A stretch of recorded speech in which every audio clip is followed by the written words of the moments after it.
Hay una guerra en curso que no se pelea con misiles ni con soldados. No aparece en los titulares de la misma forma que un conflicto armado, pero sus consecuencias son infinitamente más profundas. Es una guerra que se libra en contenedores, en fábricas, en patentes, en semiconductores, en puertos y en las reservas de los bancos centrales. Y te lo digo con la claridad que dan los números y los hechos. Estados Unidos ya la perdió. No estoy hablando de una derrota futura, no estoy especulando sobre lo que podría pasar en 10 o 20 años, estoy hablando de una derrota que ya ocurrió, que ya está registrada en los balances comerciales, en las estadísticas de producción industrial, en los flujos de inversión global. Lo que estamos presenciando ahora no es una batalla, es el epílogo, es el momento en que el perdedor todavía no acepta que perdió, pero todos los demás ya lo saben. He dedicado décadas al estudio de la economía política, al análisis de cómo los imperios ascienden y cómo caen, al seguimiento de los ciclos de acumulación de capital y las transferencias de hegemonía industrial. Y lo que veo cuando miro los datos de esta guerra comercial entre Estados Unidos y China no es un combate equilibrado. Es una asimetría brutal que ya tiene un ganador claro. Déjame explicarte por qué. La tesis que quiero que entiendas es esta. Estados Unidos inició una guerra comercial que no podía ganar porque atacó a un adversario que controla las cadenas de suministro globales, que tiene una base industrial intacta y en expansión, que posee las reservas financieras para resistir cualquier presión y que juega con un horizonte temporal de décadas, mientras Washington apenas puede pensar más allá del próximo ciclo electoral. Esta no fue una guerra comercial, fue un suicidio industrial disfrazado de patriotismo económico. Para entender cómo llegamos aquí, necesitas comprender primero qué significa realmente una guerra comercial y por qué la que inició Estados Unidos estaba condenada desde el principio. Una guerra comercial no es simplemente poner aranceles a los productos del otro país. Eso es solo la superficie, el gesto visible. Una guerra comercial real es un enfrentamiento sobre quién controla la producción, quién controla las rutas, quién controla los insumos críticos, quién tiene la capacidad de resistir más tiempo sin el otro. Es una prueba de resistencia económica, no un intercambio de golpes simbólicos. Y aquí viene lo importante. Cuando Estados Unidos lanzó sus primeros aranceles significativos contra China, allá por 2018, lo hizo desde una posición que los arquitectos de esa política creían de fortaleza, pero que en realidad era de dependencia absoluta. Mira los números. En ese momento, Estados Unidos importaba de China productos por un valor cercano a los 550.000 millones de dólares anuales. No estamos hablando de baratijas y juguetes, aunque eso también estaba incluido. Estamos hablando de componentes electrónicos, de maquinaria industrial, de equipos de telecomunicaciones, de productos farmacéuticos intermedios, de tierras raras procesadas, de paneles solares, de baterías de litio. Estamos hablando de las piezas sin las cuales la economía estadounidense literalmente no puede funcionar. China, por su parte, importaba de Estados Unidos alrededor de 120.000 millones de dólares.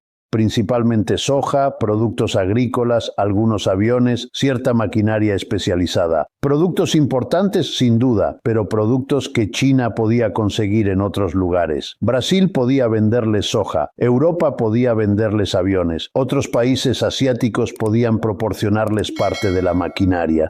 Pero Estados Unidos no podía conseguir en otro lugar lo que China le vendía. No existía esa capacidad en el planeta. Las fábricas estaban en China, la expertise estaba en China, las cadenas de suministro integradas estaban en China. Y esto no era un accidente, era el resultado de 40 años de decisiones corporativas estadounidenses que trasladaron la producción al extranjero para maximizar beneficios a corto plazo. Aquí está la ironía brutal. Las mismas empresas estadounidenses que financiaron las campañas políticas de quienes lanzaron esta guerra comercial eran las que habían creado la dependencia que hacía imposible ganarla. General Electric, Apple, Nike, Walmart, todos ellos habían construido sus modelos de negocio sobre la manufactura china. Y cuando el gobierno les pidió que trajeran esa producción de vuelta, descubrieron que no podían, no tenían las fábricas, no tenían los trabajadores entrenados, no tenían los proveedores de componentes, no tenían la infraestructura.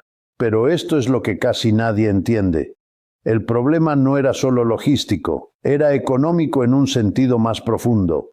Producir en Estados Unidos costaba entre 3 y 5 veces más que producir en China. Y no solo por los salarios, que era lo que todo el mundo mencionaba. Era por la productividad, por la eficiencia, por la integración vertical, por la velocidad de respuesta, por la flexibilidad industrial que China había desarrollado durante décadas, mientras Estados Unidos cerraba fábricas y celebraba la economía de servicios. Cuando Trump impuso los primeros aranceles del 25%, la teoría era que esto haría los productos chinos más caros y que los consumidores estadounidenses comprarían productos hechos en América. La realidad fue completamente diferente. Los productos chinos se encarecieron, sí, pero los consumidores estadounidenses no tenían alternativa. No existían productos americanos equivalentes que pudieran comprar. Así que simplemente pagaron más. Los aranceles no fueron un impuesto a China. Fueron un impuesto a los consumidores estadounidenses. Los estudios económicos que se hicieron después son devastadores. Investigadores de la Reserva Federal, de universidades como Princeton y Columbia, del Banco de la Reserva Federal de Nueva York, todos llegaron a la misma conclusión. Prácticamente el 100% del costo de los aranceles fue absorbido por empresas y consumidores estadounidenses. China no pagó esos aranceles, Estados Unidos se los pagó a sí mismo. Y si creías que terminaba ahí, no, porque China respondió. Y su respuesta fue quirúrgica, calculada, diseñada para causar el máximo dolor político con el mínimo costo económico propio. Cuando China impuso sus aranceles de represalia, no lo hizo de manera general, lo hizo apuntando a productos específicos de estados específicos, soja de Iowa y Nebraska, carne de cerdo de estados del Medio Oeste, whisky de Kentucky, productos agrícolas de estados que habían votado por la administración que inició la guerra comercial. El mensaje era claro: podemos hacer que esto les duela a sus votantes. Los agricultores estadounidenses sufrieron un colapso. Las exportaciones de soja a China cayeron más del 70% en algunos periodos. Fincas que habían estado en familias por generaciones tuvieron que declararse en bancarrota. El gobierno tuvo que implementar programas de subsidios de emergencia por miles de millones de dólares para mantener a flote al sector agrícola. Dinero de los contribuyentes estadounidenses para compensar a los agricultores estadounidenses por una guerra comercial que Estados Unidos había iniciado y que los consumidores estadounidenses estaban financiando a través de precios más altos. Déjame darte la magnitud de lo que esto significó. El gobierno estadounidense gastó aproximadamente 28.000 millones de dólares en solo 2 años en estos programas de rescate agrícola. Eso es más de lo que el gobierno federal gasta en el Departamento de Estado completo. Fue una transferencia masiva de recursos para mitigar los efectos de una política que no estaba funcionando. Pero la administración no podía admitir que la estrategia estaba fallando, así que dobló la apuesta. Más aranceles, más restricciones, más retórica sobre cómo China estaba pagando y cómo Estados Unidos estaba ganando. La realidad en el terreno era exactamente la opuesta. Y aquí viene un punto que los economistas hemos señalado repetidamente, pero que rara vez se discute en los medios. La guerra comercial no solo no redujo el déficit comercial con China, lo aumentó en términos reales cuando se ajusta por los efectos de la pandemia. El objetivo declarado de toda esta política era reducir ese déficit. Fue un fracaso total en sus propios términos. Pero el daño fue más allá del comercio directo. Permíteme explicarte algo sobre cómo funcionan las cadenas de suministro globales, porque esto es crucial para entender por qué esta guerra estaba perdida antes de empezar. Una cadena de suministro moderna no es una línea recta de un proveedor a un comprador. Es una red increíblemente compleja de miles de proveedores, subproveedores, procesadores, ensambladores, distribuidores, todos interconectados de formas que a veces ni siquiera las propias empresas entienden completamente. Un producto tan simple como un teléfono móvil tiene componentes que vienen de docenas de países, que han pasado por múltiples etapas de procesamiento en diferentes lugares, que dependen de materias primas extraídas en un continente, refinadas en otro y ensambladas en un tercero. China no es solo un país que fabrica cosas. China es el centro neurálgico de estas redes globales. Es el lugar donde todas las conexiones convergen. Es el único país del mundo que tiene presencia significativa en prácticamente todas las etapas de prácticamente todas las cadenas de suministro industriales. Y esto no es algo que se pueda replicar en otra parte en 5 años, ni en 10 años, ni probablemente en 20. Cuando las empresas estadounidenses intentaron buscar alternativas a China, descubrieron algo que los economistas ya sabíamos: no existen alternativas equivalentes. Vietnam puede absorber parte de la producción de bajo valor añadido. India está intentando desarrollar capacidades, pero sigue décadas por detrás. México tiene ventajas de proximidad, pero carece de la escala y la integración. Ningún otro país tiene la combinación de infraestructura, fuerza laboral capacitada, base de proveedores, eficiencia logística y escala que China ofrece. Y hay algo más que pocas veces se menciona. Muchas de las empresas en esos otros países que supuestamente ofrecen alternativas a China son en realidad empresas chinas que han establecido operaciones allí. Cuando una empresa estadounidense dice que ha movido su producción de China a Vietnam, frecuentemente lo que ha hecho es contratar a una empresa de propiedad china que opera una fábrica en Vietnam. Los beneficios siguen fluyendo hacia China. La tecnología sigue siendo china. La dependencia sigue siendo la misma, solo que con un paso intermedio adicional. Y si creías que terminaba ahí, no. Porque mientras Estados Unidos se enfocaba en los aranceles, China estaba jugando un juego completamente diferente. Un juego que va a determinar quién domina la economía global durante los próximos 50 años. China no respondió a la guerra comercial solo con aranceles de represalia. Respondió acelerando su estrategia de autosuficiencia tecnológica. Respondió duplicando las inversiones en semiconductores, en inteligencia artificial, en energías renovables, en vehículos eléctricos, en biotecnología. Respondió creando cadenas de suministro paralelas que no dependan de componentes occidentales.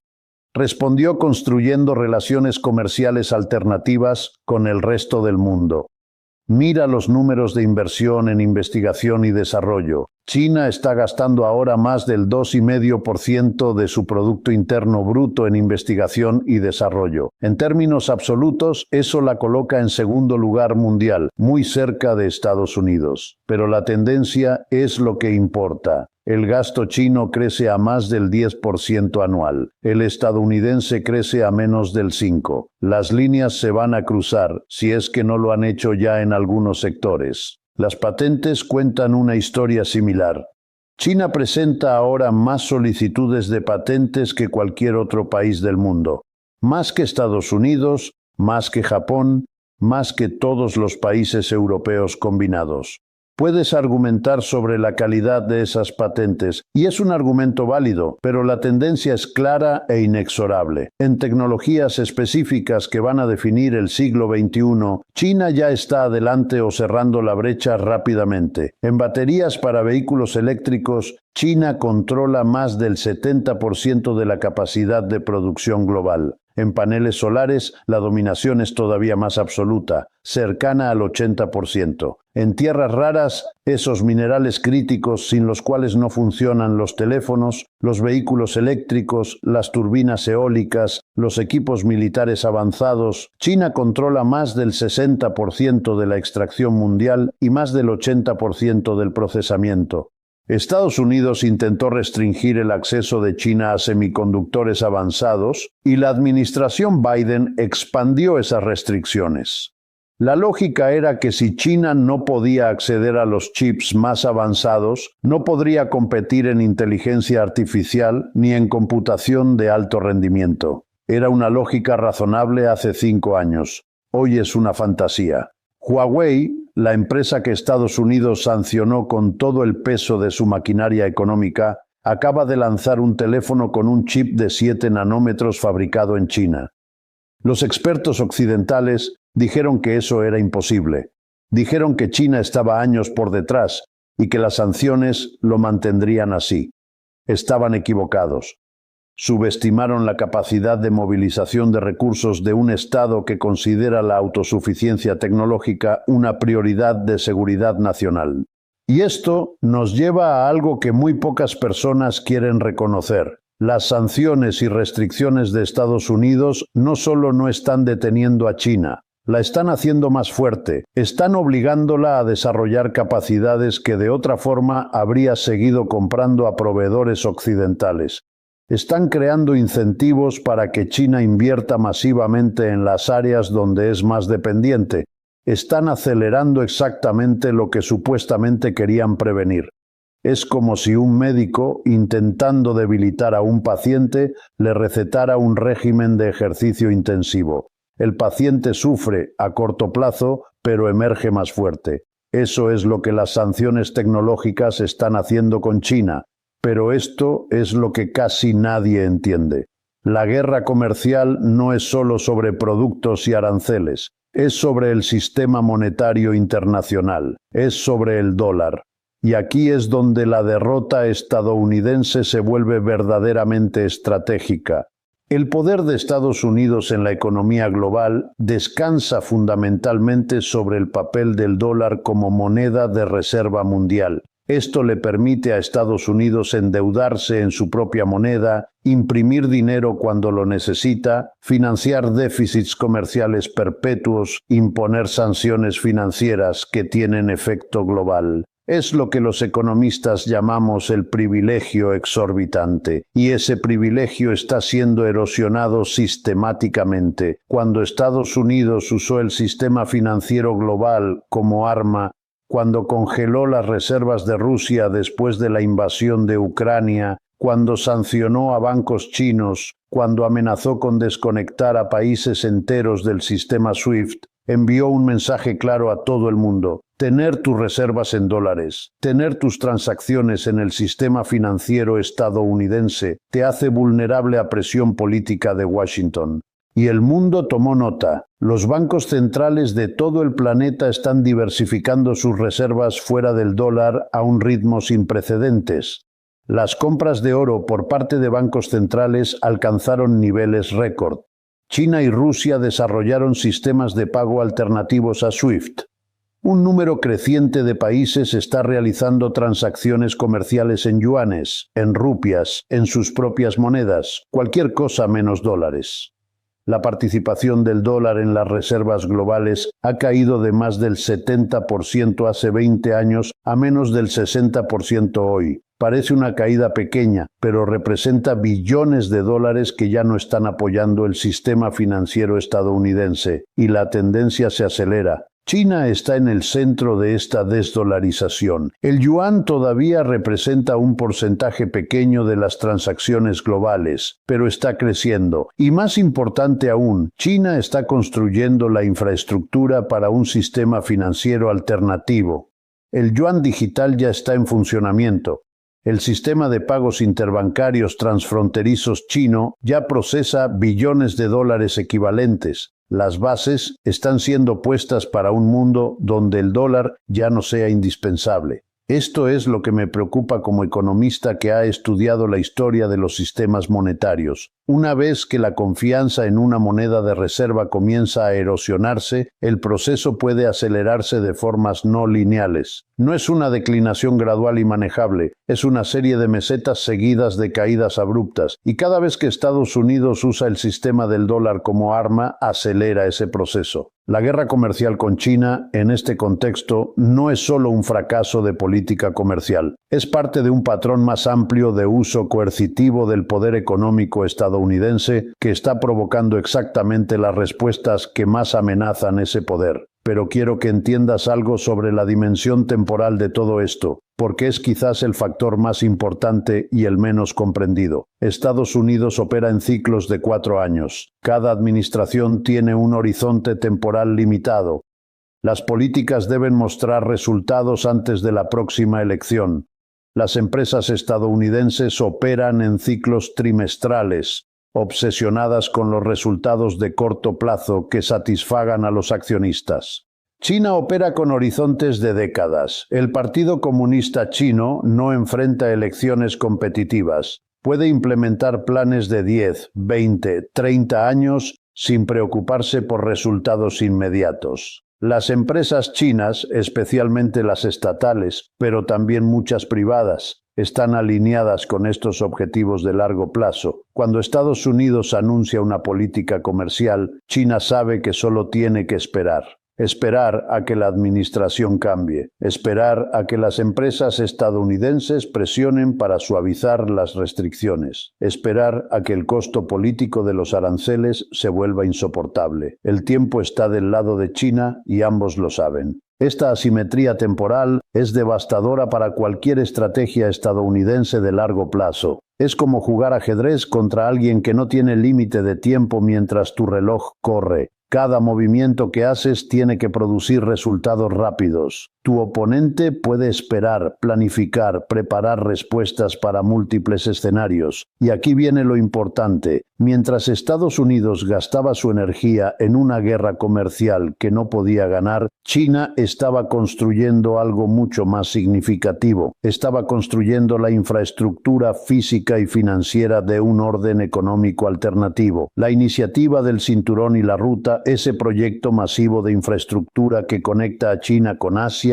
África, Europa y más allá, representa una inversión de más de $1 billón. Puertos, carreteras, ferrocarriles, líneas de fibra óptica, plantas de energía, todo diseñado para crear rutas comerciales que no dependan de la infraestructura ni del sistema financiero occidental. Más de 140 países han firmado acuerdos de cooperación con esta iniciativa. Eso es más países de los que son miembros del FMI bajo términos que Estados Unidos controla. Es una arquitectura paralela que está emergiendo mientras Washington se enfoca en batallas tácticas que ya perdió. El Banco Asiático de Inversión en Infraestructura, creado por China como alternativa al Banco Mundial y al FMI, ya tiene más de 100 países miembros. Incluso aliados cercanos de Estados Unidos como el Reino Unido, Alemania, Francia, Australia, se unieron a pesar de la presión estadounidense para que no lo hicieran. Eso te dice algo sobre cómo el mundo está evaluando la correlación de fuerzas. Y mientras tanto, dentro de Estados Unidos, la base industrial continúa deteriorándose. La pandemia reveló lo frágil que se había vuelto la capacidad manufacturera estadounidense. No había suficientes máscaras, no había suficientes respiradores, no había suficientes medicamentos genéricos. Todos estos productos habían sido offshoreados a China durante décadas, porque era más barato. Y cuando llegó la crisis, Estados Unidos no tenía forma de producirlos domésticamente. Se hicieron promesas de reshoring, de traer la producción de vuelta. Se aprobaron leyes como el CHIPS Act para incentivar la producción de semiconductores en suelo estadounidense. Pero la realidad es que estos esfuerzos, aunque significativos en papel, son insuficientes para revertir décadas de desindustrialización. Una fábrica de semiconductores avanzados cuesta entre 10 y 20 mil millones de dólares y toma entre 4 y 6 años construirla. Estados Unidos está intentando construir unas pocas. China tiene docenas ya operativas y sigue construyendo más. La brecha no se está cerrando, se está ampliando. Y hay un factor que rara vez se discute, pero que es crítico: la fuerza laboral. Estados Unidos simplemente no tiene suficientes ingenieros, suficientes técnicos capacitados, suficientes trabajadores con las habilidades necesarias para una base industrial avanzada. Durante décadas, el sistema educativo y las señales del mercado laboral dirigieron a los jóvenes estadounidenses hacia las finanzas, el derecho, el marketing, el software. Las carreras industriales fueron vistas como de menor estatus. China, mientras tanto, gradúa más ingenieros cada año que Estados Unidos y Europa combinados. Tiene universidades técnicas específicamente diseñadas para alimentar su base industrial. Tiene programas de formación profesional que producen millones de técnicos cualificados anualmente. No es una brecha que se pueda cerrar con subsidios gubernamentales en una década. Pero déjame explicarte las consecuencias de todo esto para la persona común, porque esta no es solo una cuestión de estadísticas macroeconómicas. Esto afecta a tu vida de formas muy concretas. Cuando Estados Unidos pierde la guerra comercial con China, cuando no puede producir domésticamente los bienes que necesita, cuando depende de cadenas de suministro que no controla, eso significa precios más altos para ti. Significa que cuando hay una interrupción en el suministro, ya sea por una pandemia, por un conflicto geopolítico, por un desastre natural, tú pagas el precio en forma de inflación, de escasez, de menor calidad de vida. Significa menos empleos industriales bien pagados. Esos trabajos que permitían a una persona sin título universitario mantener a una familia, comprar una casa, tener un retiro digno, esos trabajos se fueron y no van a volver.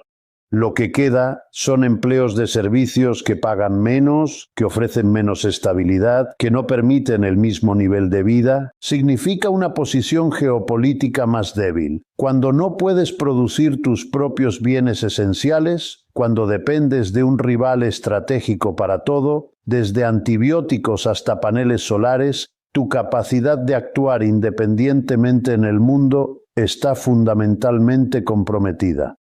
Cada amenaza, cada sanción, cada postura dura viene con el conocimiento de que el otro lado tiene palancas sobre ti que no puedes desactivar. Y significa algo más profundo.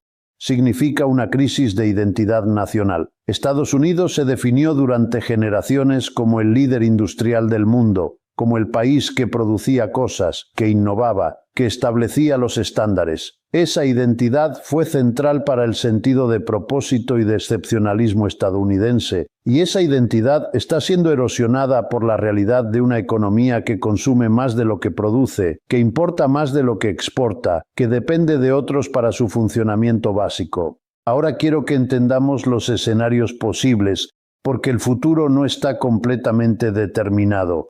Hay diferentes caminos que esto podría tomar, aunque algunos son más probables que otros. El primer escenario es el de negociación pragmática. En este escenario, ambos lados reconocen que la confrontación total es demasiado costosa. Llegan a acuerdos sectoriales que gestionan la competencia sin escalarla. Estados Unidos acepta tácitamente que no puede desacoplar completamente de China y busca manejar la interdependencia en lugar de eliminarla. China evita provocaciones innecesarias y encuentra formas de hacer concesiones simbólicas que permitan a Washington declarar victorias políticas. Este escenario es posible, pero requeriría un realismo del que Washington ha mostrado poca capacidad en años recientes. Le doy una probabilidad moderada, quizás de un 30%. El segundo escenario es el de confrontación escalada. Aquí la lógica de la rivalidad se impone. Cada lado continúa implementando restricciones, sanciones, aranceles. La tecnología se bifurca en ecosistemas separados. Las cadenas de suministro se fragmentan. El comercio global se daña. Ambos lados sufren económicamente, pero la cuestión es quién puede absorber más dolor por más tiempo. Dado lo que sabemos sobre las capacidades industriales, las reservas financieras y los horizontes temporales de cada lado, China estaría mejor posicionada para sobrevivir esta confrontación. Este escenario tiene una probabilidad alta, quizás 40%, dado el momentum político actual. El tercer escenario es el de bifurcación geopolítica. El mundo se divide en esferas de influencia económica. Algunos países se alinean con Estados Unidos, otros con China, otros intentan mantener relaciones con ambos. Emergen estándares tecnológicos diferentes, sistemas financieros paralelos, bloques comerciales separados. No es una nueva guerra fría en el sentido militar, pero es una fragmentación del sistema globalizado que existía. Este escenario es malo para la economía global, pero podría ser manejable para las grandes potencias. Probabilidad de unos 20%. El cuarto escenario es el peor. Conflicto abierto, una crisis sobre Taiwán o algún otro punto de fricción, escala más allá de lo económico.